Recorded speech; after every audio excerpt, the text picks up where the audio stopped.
अरे फ्रेडी, सुबह सुबह यहाँ पे क्या बात?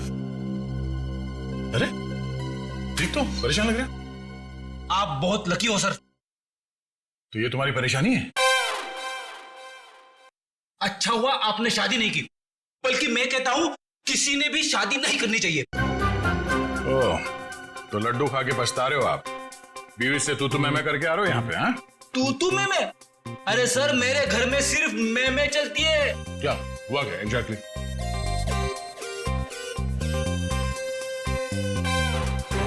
कैसी दिखती है मेरी बॉडी? एकदम फिट लगता हूं कि नहीं? हाँ हाँ, बिल्कुल फिट है। मगर मेरी पत्नी मुझे फैट कहती है। ओह, अब फिट और फैट के बीच में अंतर है कि नहीं? बिल्कुल। मगर उसे कौन समझाएगा? कल रात को मैं खटिया पे सोने गया तो खटिया टूट गई। टूट गई? हाँ, इसमें मैं क्या करूं? खटिया पुरानी थी। कहने लगी तुम्हारा वेट बढ़ गया है। तुम एक्सरसाइज नहीं करते? तुमने एक्सरसाइज करना छोड़ दिया? टाइम कहां से निकालूं सर? दिन में सीआईडी की ड्यूटी, शाम को वाइफ की ड्यूटी।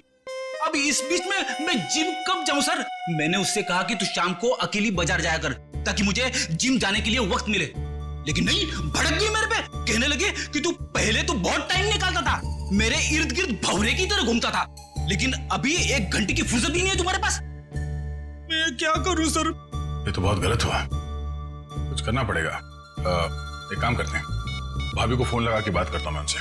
अरे नहीं सर। क्या हुआ? मरवा दोगे? क्यों? अगर उसे पता चला ना कि मैं कंप्लेंट लेकर आपके पास आया हूं, तो वो मायके चली जाएगी घर की चाबी लेकर, और फिर मुझे आपके घर में ही रहना पड़ेगा। ओह, मतलब मामला सीरियस है, रिस्क नहीं ले सकते हैं। क्या करेंगे? सिवाय अफसोस के मैं तो कुछ नहीं कर सकता। मेरे पास एक उपाय है। क्या? भाभी को लगता है कि तुम फैट हो, फिट नहीं हो, है ना? तो तुम फिट हो जाओ। कैसे? एक्सरसाइज करके। और ऐसी एक्सरसाइज बताऊंगा जो तुम ऑफिस में बैठे बैठे भी कर सकते हो। मगर हाँ, जब फुर्सत मिले तभी करना, नहीं तो इसी बीच आपको पता चल गया ना तो तुम्हें नौकरी से निकाल देंगे। अरे, है ना? 1 मिनट। हाँ, हेलो, क्या? कहां पे?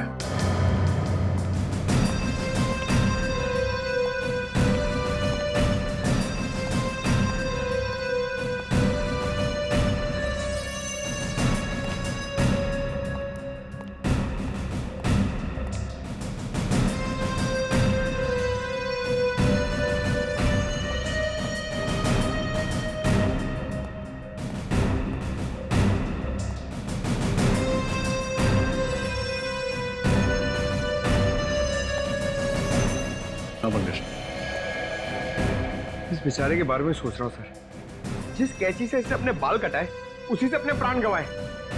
सर, मुझे तो बाल कटाने में डर लग रहा है। सर, एक और एक बात है, यहाँ पे इसके गले पे पाउडर जैसा कुछ लगा हुआ है।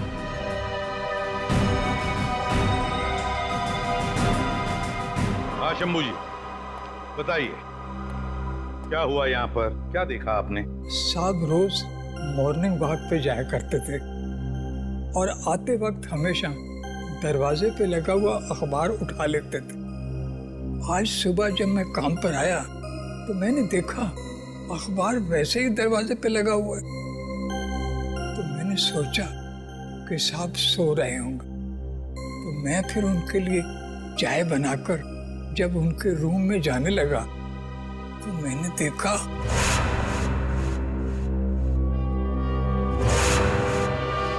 बड़ी अजीब बात है ना, जिस कैंची से कुमार जी के बाल कटवाए वही कैंची नाई ने उनके छाती में भोंक दी। ऐसा क्या हुआ होगा दोनों के बीच में जो नाई ने कुमार जी को ऐसा मार डाला? सर लगता है नाई ने बस आवेश में आकर इनका खून कर डाला, नहीं तो इतने सारे सबूत पीछे क्यों छूट जाता। हाँ, पर रजत क्यों?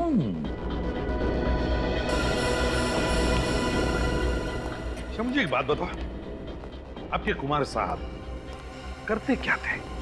ये छोटे छोटे धंधे वाले जो लोग हैं ना, उनको कर्जा दिया करते थे। अच्छा, कर्जा देते थे। वैसे आप कितने सालों से काम कर रहे हैं यहाँ पर? वो जब स्कूल जाते थे। घर के बाकी परिवार वाले कहाँ पर हैं? मेम साहब तो बच्चों के साथ अपने मायके गई हैं दिल्ली। मैंने उनको फोन कर दिया है। एक बात बताओ, क्या कुमार जी अपने बाल घर पर ही कटवाते थे? नहीं साहब, पहले ऐसा कभी नहीं हुआ। वो तो हमेशा सैलून में जाके बाल कटवाया करते थे। मतलब पहली बार उन्होंने घर में बाल कटवाए? इतनी रात गए? हाँ जी। रेडी? इस घर की एक एक चीज को अच्छी तरह से देखो, एक एक सबूत उठाओ और फोरेंसिक लैब भेज दो। रजत, कुमार जी के नाई का पता लगाओ और उठाओ उसे। कुमार के नाई को बुलवा लिया? हाँ सर, इसका नाम सुंदर है और पिछले 4 सालों से कुमार के बाल यही काट रहा था। ये सुंदर, ये कुमार तुमसे ही बाल कटवाते थे? जी सर, 4 साल पहले जब मैंने अपनी दुकान की शुरुआत की थी, तब से ही कुमार जी सिर्फ मुझसे ही बाल कटवाते थे और लगभग हर महीने 5 तारीख को वो दुकान पर आ जाते थे। अच्छा, जब कुमार जी का खून हुआ तो आप कहाँ थे? सर, मैं अपने दोस्तों के साथ 10 से 12:30 के शो के लिए गुड मूवी हॉल में सिनेमा देखने गया था। आप चाहें तो मेरे दोस्तों से ही पूछ सकते हैं। इसकी जरूरत नहीं पड़ेगी।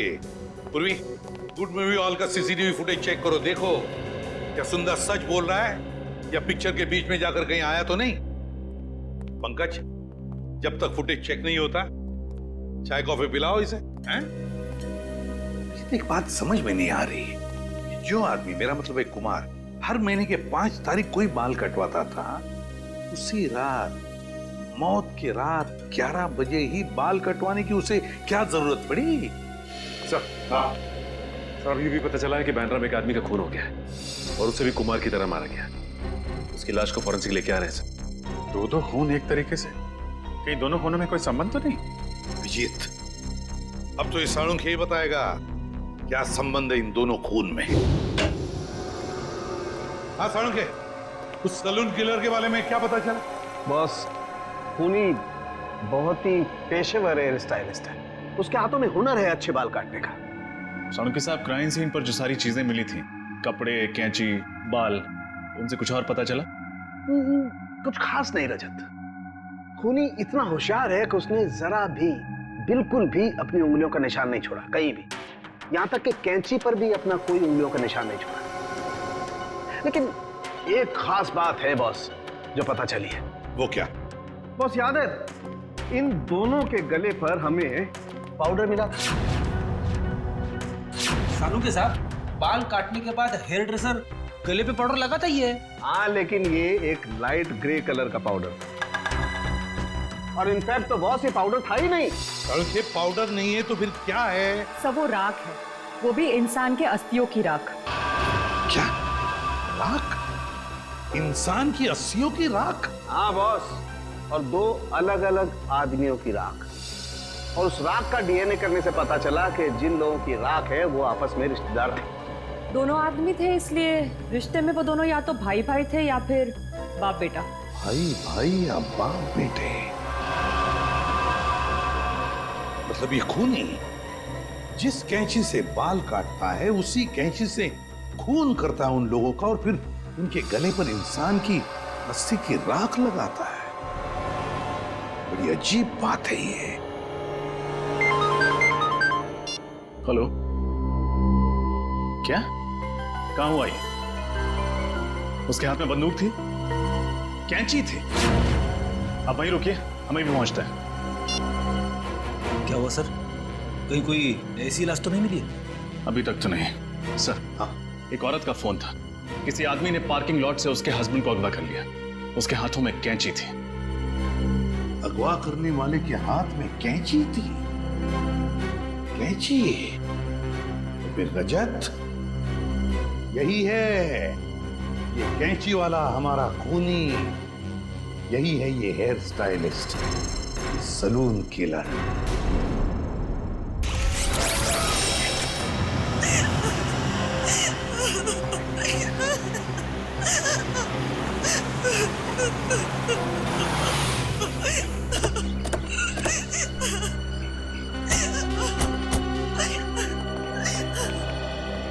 आपने सीआईडी ब्यूरो में फोन किया था मैडम? हाँ सर, मैंने ही फोन किया था सर। वो लोग मेरे पति को ले गए सर। मेरे पति को बचा लीजिए सर, बचा लीजिए मेरे पति को। एक मिनट मैडम, शांत हो जाइए। आप ठीक से बताइए हुआ क्या, कौन ले गया आपके पति को? मुझे नहीं पता सर, मैंने उसे पहली बार देखा था। उसने अपने मुंह पर रुमाल बांध रखा था। मेरे पति जैसे ही गाड़ी से निकले, पता नहीं कहां से वो सामने आ गया और मेरे पति के मुंह पर रुमाल रखकर उन्हें बेहोश कर दिया। मैंने उन्हें बचाने की कोशिश भी की सर, लेकिन उस आदमी के हाथ में कैंची थी। ये देखिए सर, उसने मुझ पर भी वार किया, सो मैं डर गई और उसने मेरे बेहोश पति को गाड़ी में बिठाकर पता नहीं कहां ले गया। सर, मेरे पति को बचा लीजिए सर, बचा लीजिए सर मेरे पति को। एक मिनट।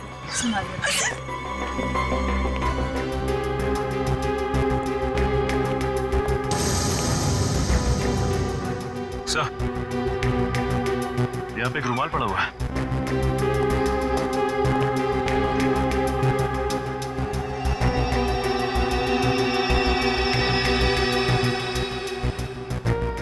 मैम, क्या ये कपड़ा इस्तेमाल किया गया था आपको पति को बेहोश करने के लिए? हाँ सर, ये वही कपड़ा है। सर, क्लोरोफॉर्म का इस्तेमाल किया। लगता है सैलून किलर बड़ी तैयारी के साथ आया था यहाँ पे। Salon killer? ये सैलून किलर कौन है? इसका मतलब वो मेरे पति को भी मार डालेगा। देखिए प्लीज, आप चिंता मत कीजिए। उससे पहले कि वो आपके पति तक पहुंचे, हम उसे ढूंढ निकालेंगे। देखिए मैडम, आप ये बताइए कि जब वो लोग आपके पति को गाड़ी में डालकर ले गए तो आपने उस गाड़ी का नंबर देखा, कुछ याद है आपको?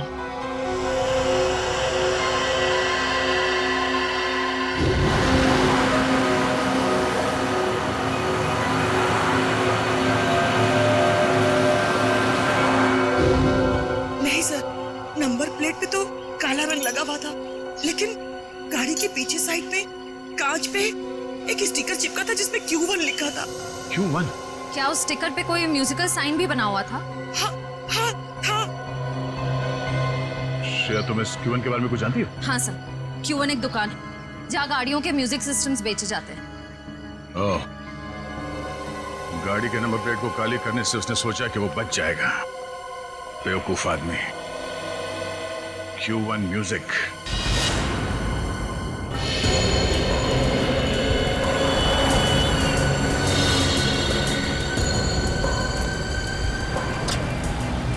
ठीक है,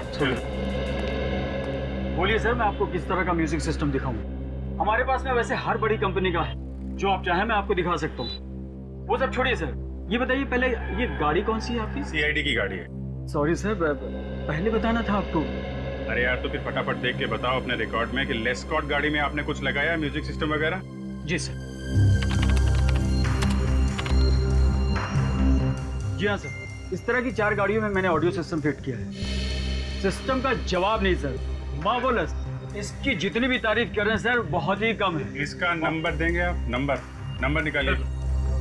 निखिल, पता करो ये गाड़ियाँ किसके नाम पे रजिस्टर्ड हैं और इनके पते क्या हैं। उन्हीं में से कोई है। सर, सब जगह देख लिया, बस ये आखिरी जगह बची है। हाँ निखिल, पिछले 3 जगहों पे तो कोई सुराग नहीं मिले। देखिए यहाँ कौन मिलता है। अरे ताला लगा हुआ है।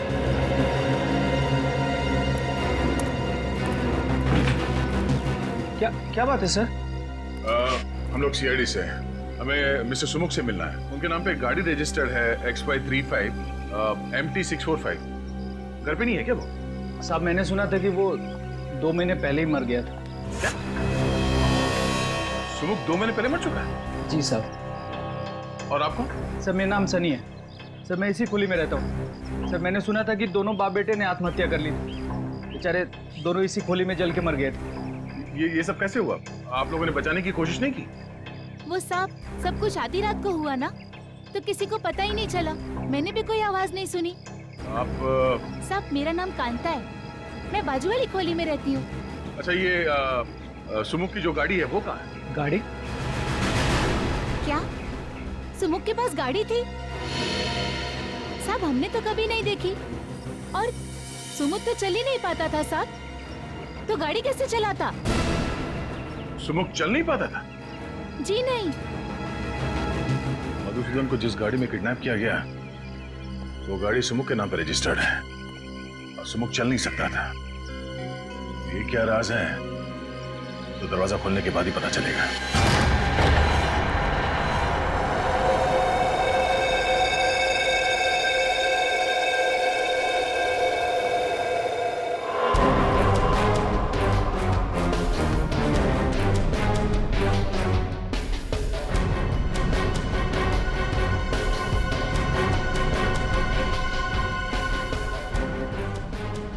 जलकर आत्महत्या कर लेते हैं।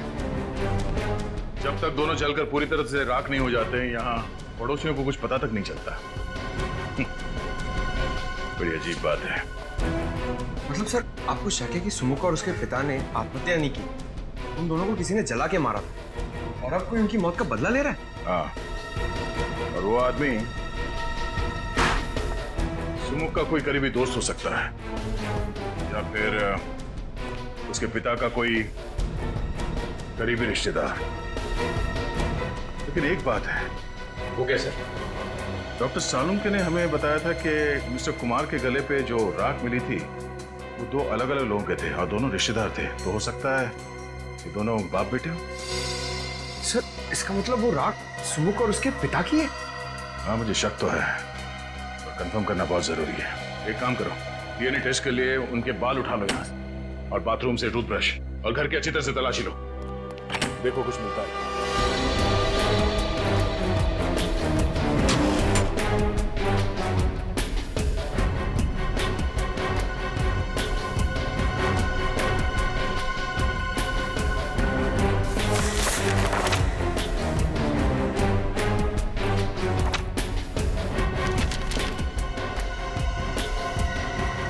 सर, ये एनवलप मिला अंदर से।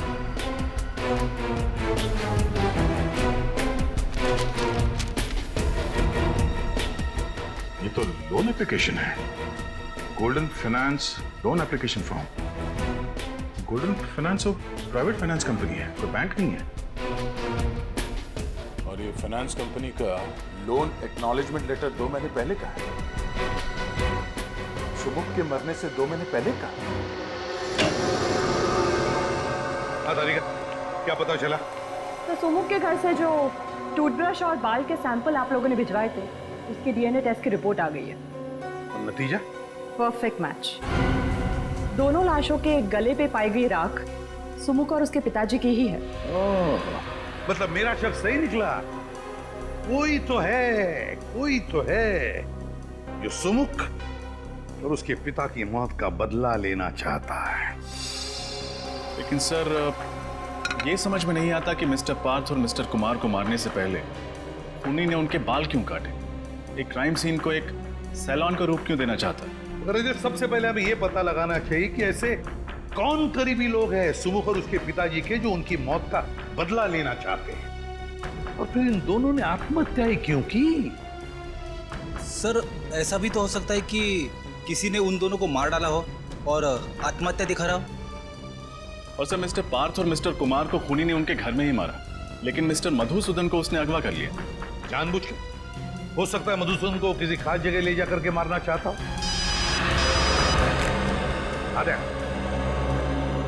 अच्छा, गोल्डन फाइनेंस कंपनी के, ठीक है।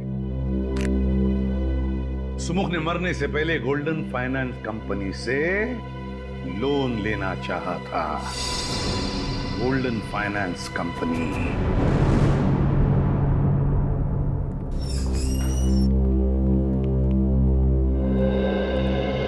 Hello sir, welcome to golden finance. कहिए, मैं आपकी क्या मदद कर सकती हूँ?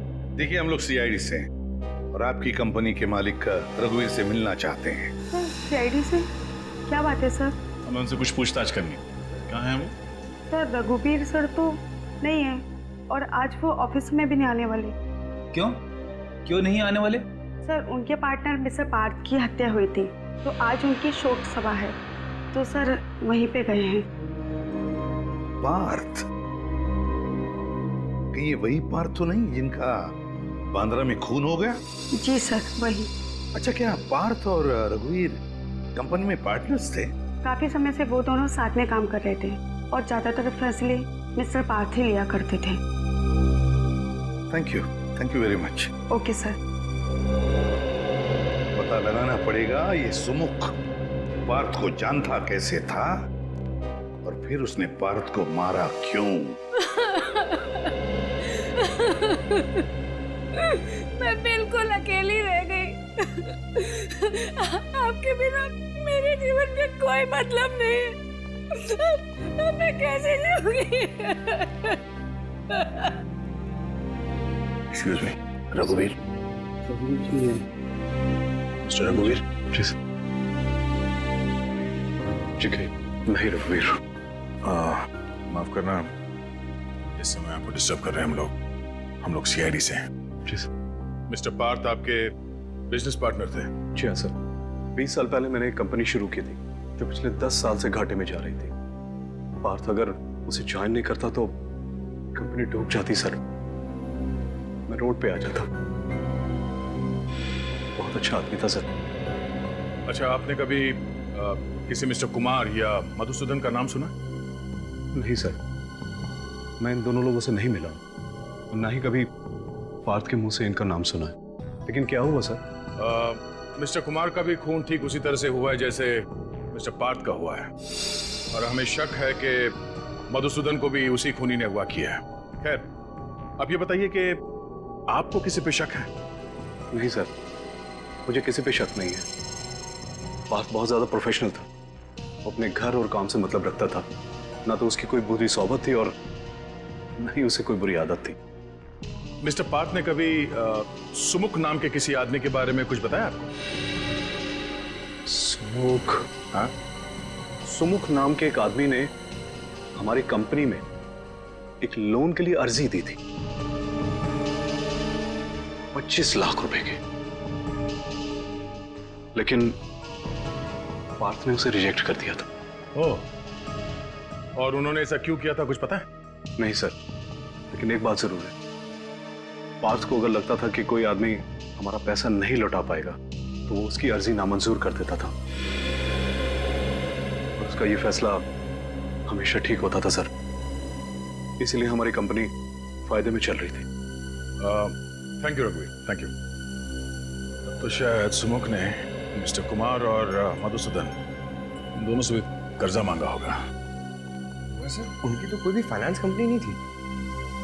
लेकिन कभी कभी बिजनेसमैन ऊंचे ब्याज पर कर्जा दे दिया करते हैं। एक काम करो, मिस्टर कुमार और मधुसूदन, इन दोनों के परिवार वालों को और उनके ऑफिस में जितने लोग काम करते हैं उन सबको ब्यूरो बुलाओ। सर, ये कुमार जी की पत्नी है और ये मधुसूदन जी की पत्नी है। और सर, ये दोनों मधुसूदन जी की कंपनी में काम करते हैं। सर, मेरे पति का कुछ पता चला? वो सही सलामत तो है ना? देखिए, आप बिल्कुल चिंता मत कीजिए, आपके पति को हम सही सलामत वापस ले आएंगे। हम पूरी कोशिश कर रहे हैं। वैसे मिस्टर कुमार छोटे छोटे बिजनेस में इन्वेस्ट करते थे, है ना? और मिस्टर पार्थ की कंपनी लोगों को बिजनेस के लिए पैसे उधार देती थी। तो क्या वैसे ही मधुसूदन जी भी व्यापारियों को पैसे उधार देते थे, लोन देते थे? जी हाँ सर, वैसे तो हमारा टेक्सटाइल का बिजनेस है, लेकिन मेरे पति लोगों को बिजनेस के लिए प्राइवेट लोन भी दिया करते थे। आप लोग मधुसूदन जी के ऑफिस में काम करते हैं, जरा याद करके बताइए, कोई सुमुख नाम का आदमी आया था क्या उनसे लोन मांगने के लिए? हाँ सर, 3 महीने पहले मिस्टर सुमुख की लोन एप्लीकेशन आई थी। लेकिन सर ने उसे लोन देने के लिए मना कर दिया था। ये सुमुख तो मर चुका है और यहाँ तक कि उसके पिता की भी मौत हो चुकी। तो फिर कौन है जो ये सब कर रहा है? कोई ऐसा आदमी जो सुमुख और उसके पिता की मौत का बदला लेना चाहता है, करीबी रिश्तेदार या दोस्त। हाँ अभिजीत, पता लगाना ही पड़ेगा इनके रिश्तेदार और दोस्तों के बारे में, पता लगाना ही पड़ेगा। शोभा जी, तो आप मालकिन इस चौल की? होई साहिब, गरीब और मुसीबत के मारे लोगों की मदद करती हूँ, उनको खोली भाड़े पे देती हूँ। वो Sahib social service. Social service? Social service करते करते यहाँ पे रहने वाले लोगों की पहचान पत्र की कॉपी नहीं लेती आप? राशन कार्ड वगैरह कुछ नहीं मिला हमें यहाँ से। जिससे सुमुख और उसके पिताजी के बारे में कोई जानकारी मिल सके। अरे साहिब, सब गरीब लोगों के पास किधर होता है पहचान पत्र? आपके पास उनका कोई फोटोग्राफ है? नहीं साहिब, सुमुख और उसके पिताजी 4 महीने पहले आए थे। साहिब, उसका लड़का विकलांग था, ठीक से चल भी नहीं पाता था। मैंने तो उसको खोली देके उसकी मदद की। साहिब, वो बाप बेटा दोनों जलकर मर गए। अरे उसके बाद पुलिस का कितना लफड़ा झेला मैंने। अच्छा, आप लोग यहीं पे रहते हैं? किसी को तो इस खोली में आते जाते देखा होगा? नहीं। और आपने? सर मैं तो यहाँ 3 महीने पहले ही रहने आया हूँ। मुझे तो कुछ भी मालूम नहीं है। साहिब, ये सच बोलता है, ये तो अभी रहने को आया है। वो दोनों बाप बेटा ना किसी से बात नहीं करते थे। कोई रिश्तेदार दोस्त कोई उनको मिलने नहीं आता था। अच्छा, आप लोगों ने कभी उन्हें बात करते हुए सुना या फिर किसी का नाम का जिक्र करते हुए सुना? याद करिए। हाँ साहब, मरने से 3 दिन पहले रात को बाप बेटे में खूब झगड़ा हुआ और किसी बात को लेकर बहस भी हो रही थी। कैसी बहस?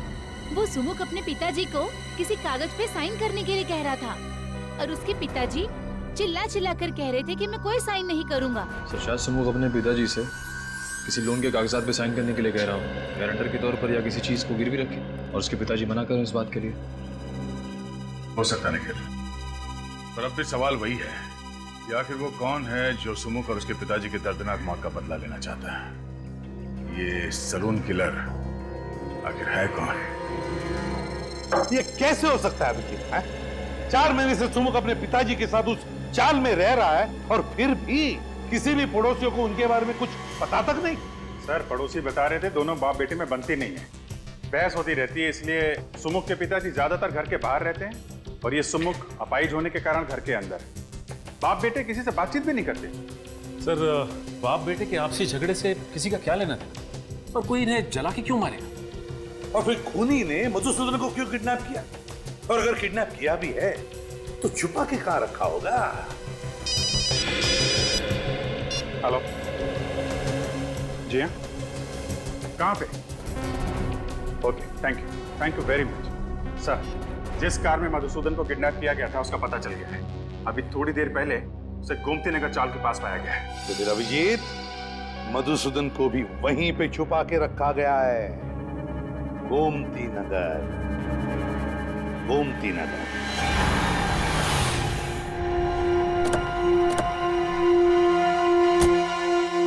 यहां से हमें पैदल ही जाना होगा, लेकिन सावधान रहना, खूनी कभी भी कोई भी हरकत कर सकता है। इस बार वो हमारे हाथों से बचना नहीं चाहिए।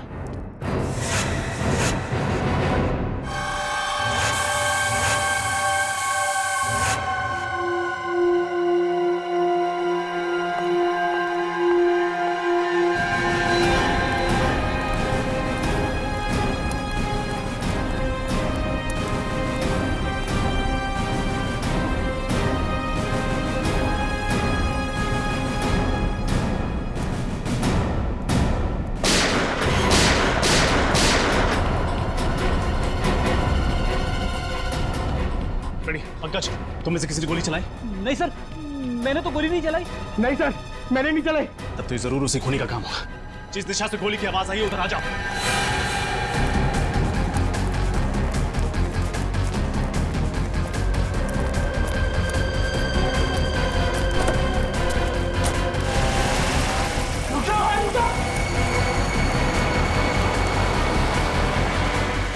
Q1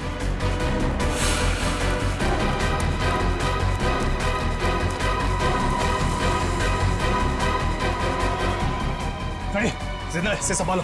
आओ पंकज।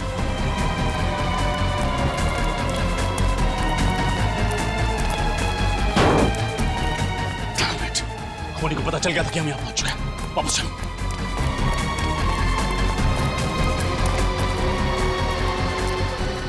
सुनो, अपनी आंखें खुली रखने की कोशिश कर। तो मेरी आवाज सुनाई दे रही है? वो कौन था जिसने गोली चलाई और वो तुम सबको मारना क्यों चाहता था?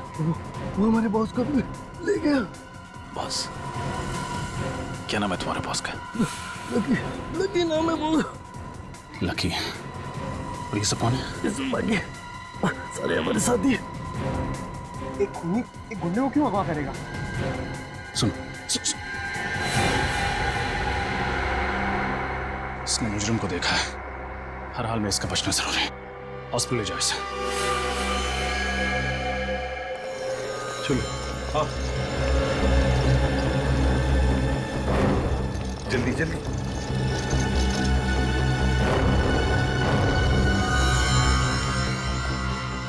आप लोग यही ठहरिए, इसका ऑपरेशन करना होगा। देखिए डॉक्टर साहब, इस आदमी के बयान पर 2 लोगों की जान दांव पर लगी है। 2 लोगों की जान? मैं कुछ समझा नहीं। डॉक्टर साहब, हम एक खूनी को ढूंढ रहे हैं। उसने 2 खून किए और 2 लोगों को पकड़ के रखा है, और उसके बारे में सिर्फ यही बता सकता है अभी, यही। देखिए, उसको होश ऑपरेशन के बाद ही आएगा। वो बहुत बह चुका है। मैं आपसे कोई वादा नहीं कर सकता। हाँ, मैं अपनी तरफ से पूरी कोशिश करूंगा। कोई तो रास्ता होगा जिससे थोड़ी देर के लिए तो होश में आ सकता है। प्लीज डॉक्टर साहब, ऑपरेशन में वक्त लगेगा और इसे होश भी पता नहीं कब आएगा। उन 2 लोगों की जान बचाने के लिए 1-1 मिनट कीमती है। अगर ऐसा है तो एक रास्ता है, हम इसे होश में ला सकते हैं। क्या? मैं इसको एड्रेनालाइन का इंजेक्शन देता हूँ। नर्स, जल्दी जाओ। उसको देने के बाद इसको तुरंत होश आ जाएगा, लेकिन उसका असर कुछ देर तक रहेगा। लेकिन उसके बाद इसे फौरन ऑपरेशन थिएटर ले जाना होगा, और मैं आपको 1 सेकंड भी नहीं दे सकता उसका। ठीक है।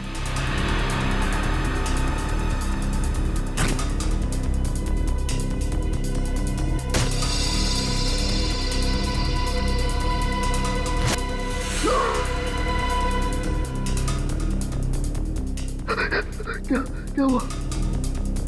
मैं कहाँ हूँ? चौल में किसी ने तुम पर गोली चलाई थी। कौन था वो आदमी?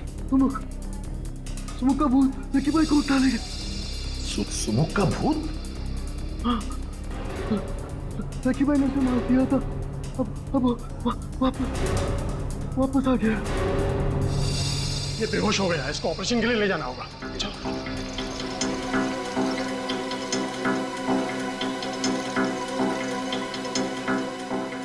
सुमुख जिंदा है? उसी की तो राख मिली थी ना कुमार और पार्थ के गले में, तो फिर ये सुमुख जिंदा कैसे हो सकता है? अगर सुमुख जिंदा है तो वो राख थी किसकी, और इस वक्त सुमुख कहाँ है? इसका जवाब तो वो अकाउंटेंट देगा। लकी का सबसे विश्वासु अकाउंटेंट। उठाओ उस अकाउंटेंट को।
मैं बताता हूँ, सब कुछ बताता हूँ। तो बताओ मिस्टर विजय, तुम एक MBA हो, कहीं भी नौकरी कर सकते थे, फिर भी तुमने लकी जैसे क्रिमिनल के लिए काम करना उचित समझा। उसके गैर कानूनी धंधों का हिसाब किताब तुम ही संभालते हो ना? हाँ, मैं ही संभालता था। तो सुमुख के बारे में क्या जानते हो? सुमुख?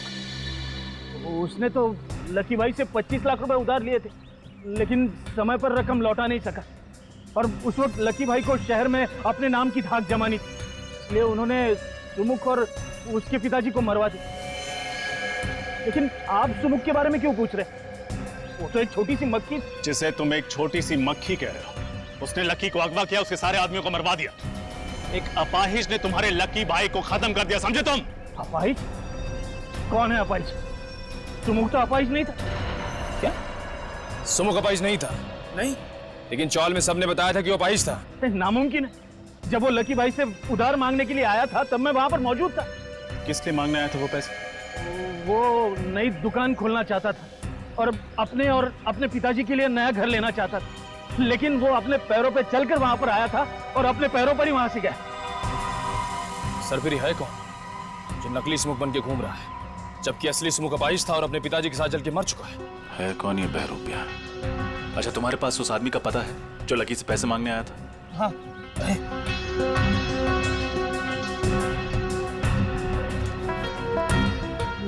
मांडवा गली खोली नंबर 4। मांडवा गली खोली नंबर 4। ये तो वही चौल है जहां पे हम लोग जाके आ चुके हैं। ये वही जगह है जहां लकी ने अपने गुंडों को भेजा था सुमुख और उसके पिताजी को जला के मार डालने के लिए।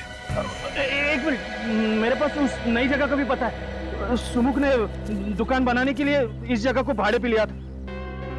12 मयूर चौक, नवीहार लेन। नवीहार लेन, उसकी दुकान चलते हैं। बहुत कर ली उसने दुकानदार। तुम पागल हो गए हो क्या? ये क्या बेवजगी है? देखो मुझे जाने दो, मैंने तुम्हारी मदद की हो, तुमने मुझे जबरदस्ती बांध के रखा हुआ है। देखो देखो, सारा किया जरा इस लड़की का है। तुम्हारे बाबा को मैंने नहीं मारा है, तुम्हारे बाबा को इसने मारा है। क्या बकवास कर रहा मधुसूदन? हाँ, जब इसने बचा हुआ पैसा नहीं दिया तो तेरे कहने पे मैंने इसके पिता को मारा और इल्जाम मुझ पर लगा रहा तू। देखो मुझे जाने दो, तुम्हें जितना पैसा चाहिए मैं दूंगा। मैं सच कहता हूँ, ब्याज भी नहीं लूंगा, सच कह रहा हूँ। क्या हुआ लकी? बोलती बंद ना। सर मेरा नाम सनी है सर, मैं इसी खुली में रहता हूँ।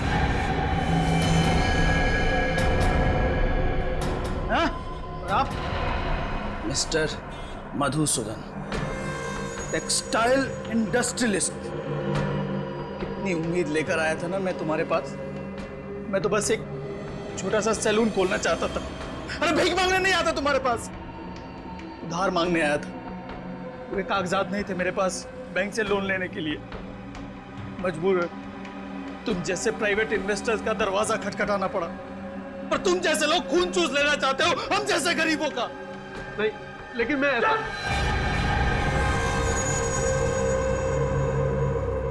लकी भाई, एक किस्त देने में देर कर देने पर कोई किसी के बाबा और उसके निर्दोष बेटे को चलाकर मार सकता है क्या? हाँ? गलती हो गई, माफ कर दो प्लीज। अब मैं माफी मांग रहा हूँ। इसके बहकावे में आ गया था मैं, इसके मधुसूदन के, इसीलिए मैंने किया था। लेकिन सुनो, मुझे एक बात समझ में नहीं आई। मैंने तुम्हें और तुम्हारे पिता को जलाकर मार डाला था, तुम जिंदा कैसे बच गए? तुम्हारे बेवकूफ गुंडों ने मुझे नहीं मारा, मेरी जगह मेरे निर्दोष अपाहिज भाई को जलाकर मार दिया, समझे? क्या तुम्हारा छोटा भाई भी था? मेरा छोटा भाई भी था, वो चल नहीं सकता था। आखिर क्या दोष था मेरे भाई मृदुल का? उसको सुमुख समझकर इसके गुंडों ने जलाकर मार दिया। मधुसूदन, तुम ये सोच रहे हो ना कि आखिर अभी तक मैंने तुम्हें समझा क्यों रखा है? क्योंकि तुम मुझे अच्छा आदमी समझते हो और सिर्फ चेतावनी देकर छोड़ना चाहते थे। तेरी वजह से मैंने अपने पूरे परिवार को खो दिया है। तुझे बहुत बड़ी सजा दूंगा। तेरी आंखों के सामने मैं लकी का खून करूंगा ताकि तू देख सके कि मरते वक्त कितना दर्द होता है। उसके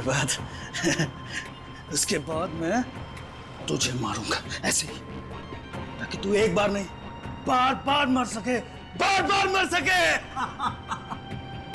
तुम ऐसा नहीं कर सकते लकी, तुम कुछ करो। हाँ मधुसूदन, मैं करता हूँ तुम्हारे अपने लिए कुछ। हाँ देखो प्लीज भेज छोड़ दो प्लीज। सुमुख, सीआईडी, आप लोगों को इस जगह के बारे में किसने बताया? लकी के अकाउंटेंट। और तुम्हारा खेल खत्म। माफ कर दीजिए सर, मैं ऐसा नहीं था सर। बदले की आग में मैं अंधा हो गया था। मैं तो एक सीधी सादी जिंदगी जीना चाहता था। मैं एक हेयर स्टाइलिस्ट बनना चाहता था, लेकिन मेरे बाबा स्कूल टीचर थे। उन्हें मेरा ये बाल काटने का काम पसंद नहीं था, लेकिन मैंने भी ठान ली थी कि मैं हेयर स्टाइलिस्ट बनूंगा। जब मैंने एक सैलून में नौकरी करना शुरू की, मेरे बाबा ने मुझसे रिश्ता ही तोड़ लिया था। और तुम्हारे पिताजी शोभा जी की चौल में चले गए रहने के, और तुम भी उनके पीछे पीछे वहां चले गए और उसी चौल में रहने लगे।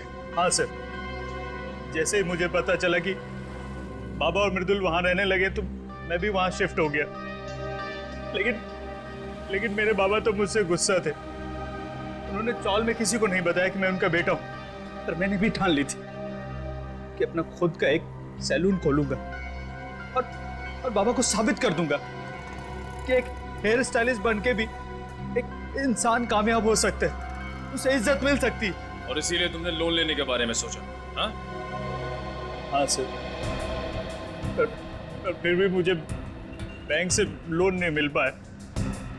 एक बार मैंने कोशिश भी की, बाबा को गारंटर के तौर पर लोन के कागजात पर साइन कराने के लिए कहा, लेकिन मेरी उनसे बहस हो गई।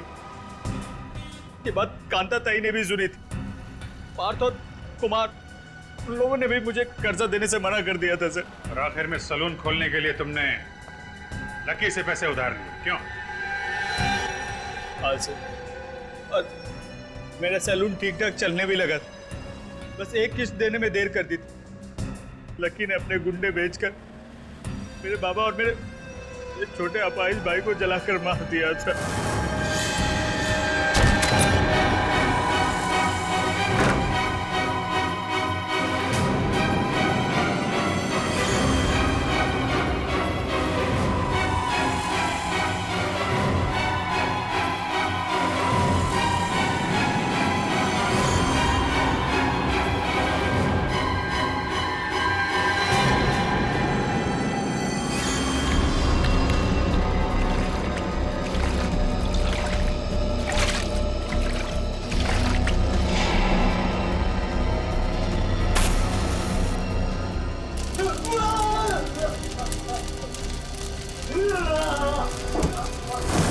और दुनिया के सामने तुमने अपने भाई की जगह खुद को मार डाला।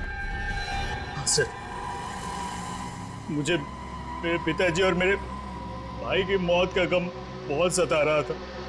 मुझे चैन से नींद नहीं आ रही थी, इसलिए मैंने पता लेने की ठान ली थी। फिर मैंने उनको एक कमाल का हेयर कट दिया। सबको मैंने एक एक करके मार डाला। जब तक फांसी का फरमान नहीं आ जाता, जेल में बैठ के दूसरे कैदियों को हेयर कट देते रहना। और तुम लोगों को भी सुमुख के पिता और उसके भाई के खून के इल्जाम में फांसी ही होगी।